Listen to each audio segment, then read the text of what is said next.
ଆଜି ଯେତେବେଳେ ମୁଁ ଯାଇଥିଲି ମହାପୁରୁଷ ପୀଠକୁ ଯାଇଥିଲି, ମନ ହେଲା ଗୋଟେ ବହି ଦୋକାନ ଦେଖିଲି। ସେଠି ଠିଆ ହେଲି। ବହି ସବୁ ଅଛି, ମାଳିକା ବହି। ଦି ଲାଇନ୍ ମାଳିକା ବହି ପଢ଼ିଲି। ମାନେ ଏତେ ସୁନ୍ଦର ଲାଗିଲା। ମହାପୁରୁଷଙ୍କ ପୀଠ ପାଖରେ କିନି ଗୋଟେ ବହି ଦୋକାନ ଅଛି, ମାଳିକା ବହି ଦୋକାନ।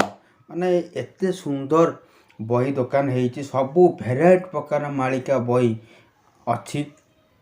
ଯେଉଁମାନେ ବି ଆସୁଛନ୍ତି ମହାପୁରୁଷ ପୀଠକୁ, ଯିଏକି ପଦ୍ମବନ ପୀଠକୁ, ଆପଣମାନେ ଦେଖିବେ ସେ ସାଇଡ଼୍ରେ ଜଗନ୍ନାଥଙ୍କ ମୂର୍ତ୍ତି ଆଉ ଫଟୋ, ମହାପୁରୁଷଙ୍କର ଫଟୋ ଆଉ ମାଳିକା ବହି।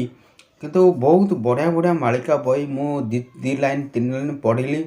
ହନୁମାନ ଚାଳିଶା ଠାରୁ, ମାଳିକା ବହି ଠାରୁ ବିଭିନ୍ନ ପ୍ରକାର ବହି, ଆପଣଙ୍କର ଯାହା ଦରକାର ମାଳିକା ବହି। ଏବେ ନୂଆ ନୂଆ ସବୁ ମାଳିକା ବହି ଆସିଛି।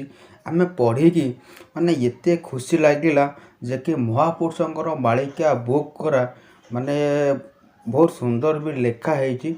ଆମେ ଯେତେବେଳେ ଯାଉ ନେମାଳ ପୀଠକୁ ଯେତେବେଳେ ଯାଉ, ଏଇ ଦୋକାନ ଉପରେ ଆମର ନଜର ପଡ଼େ ଯେ କି ମହାପୁରୁଷଙ୍କର ଫଟୋ ବି ଅଛି। ମାଳିକା ଶରଣ ପଞ୍ଜର ବହି ଅଛି, ବିଭିନ୍ନ ପ୍ରକାର ବହି ଅଛି, ବହୁତ ସୁନ୍ଦର। ମାନେ ଏତେ ସୁନ୍ଦର ବହି ଅଛି